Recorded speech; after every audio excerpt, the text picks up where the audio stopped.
Good morning, pumpkins. This is a very special edition of Fun Friday. I'm so excited. Today is the day before Halloween.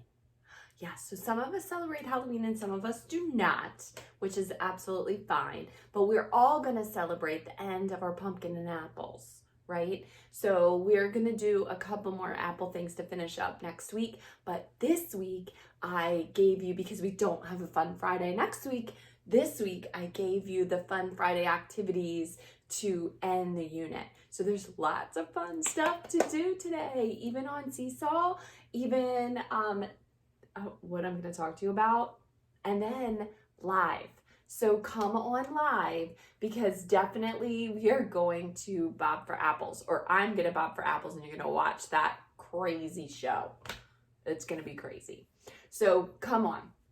A couple things I need to talk to you about on Seesaw also is the activity from Jake. Jake is our high school student. He sent to us an activity using your thumbprints to count and make apples. So look that up. That is on there. There's also activities to paint apples. So I'm going to talk to you about that right now. Okay, I'm gonna use my bucket of water for later. I'm gonna turn you so you can see what I'm doing.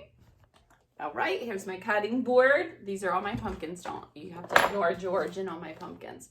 But here's my cutting board right here. And there's two different ways to do this activity. I'm just gonna show you one because I don't wanna waste another apple. This one's for bobbing. But here's what you're going to do. If you cut it this way, one of the activities is like this, straight across down the core. One of the activities shows you how to make an apple tree doing that.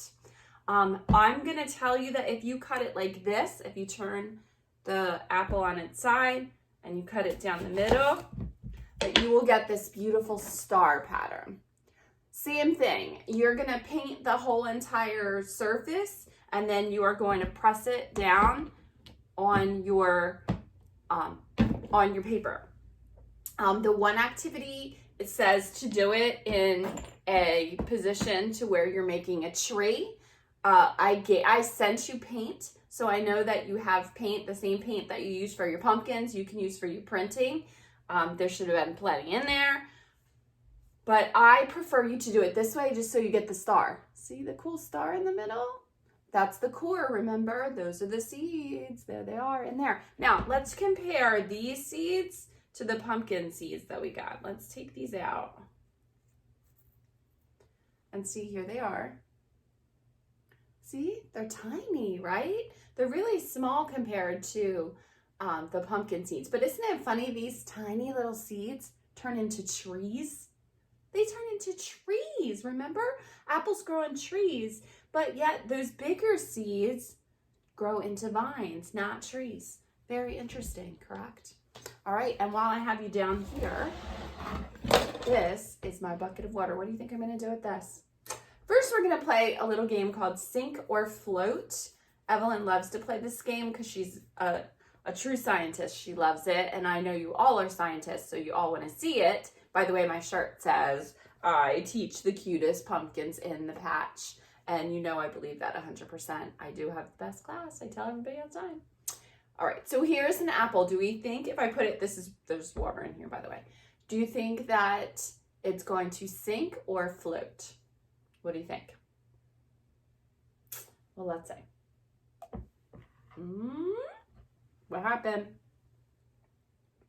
It's floating. Amazing. And it's kind of heavy, so that's really shocking that it floats.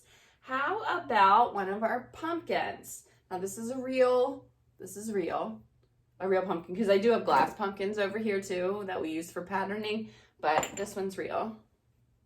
So do you think it's going to sink or float? Let's see. Look at that, floated too. They both floated, very interesting. All right, let's try the glass one. This is a gourd. We learned that word yesterday too. This is a gourd. Do we think sink or float? Now, I will tell you that this one's hollow on the inside and it's light. It's very light compared to the if I compared it to the real pumpkin, it's very light. So let's see. Oh, that one definitely floats. Look at that. So we didn't get anything that sunk today. Huh. Very, very interesting. All right, let's turn you back up here. Let me give you your Fun Friday activities for the day. And I will see you at 9 o'clock with your costume on to Bob for Apples. Right? So everybody I did say, that's why I wanted to talk to you about Fun Friday. I did tell you that if you wanted to, you could wear your costumes to morning meeting, or even at 11 o'clock. At 11 o'clock, I'm going to read you 5 Little Monkeys Trick or Treat, and we are going to trick or treat as well. Your November bag is due, so your Halloween candy from Mrs. Whitman will be in there. Okay, it will be in your November bag. That way everybody gets the same one, and I know everybody's going to pick it up. I want you to go on Seesaw. On Seesaw is the gross motor things I want you to do, some dancing. There's some painting, both painting activities I told you about, the one that Jake sent us, and the one that I put on there. They're just apple print things to do. Don't think that because an activity is fun that it's not important. It is important. So doing sink or float with a whole bunch of different things is super important. It's important that you learn to use your observation skills and your problem solving skills. You guys are really good at it. I want you to keep getting better. Okay? You're really smart, really good kids. Apples on there. Go look. I will see you at 9 o'clock in your costumes. I can't wait to see you at 9 o'clock in your costumes. And I am going to record it. So get yourselves all ready to dance in your costumes. I will see you at 9 o'clock and 11.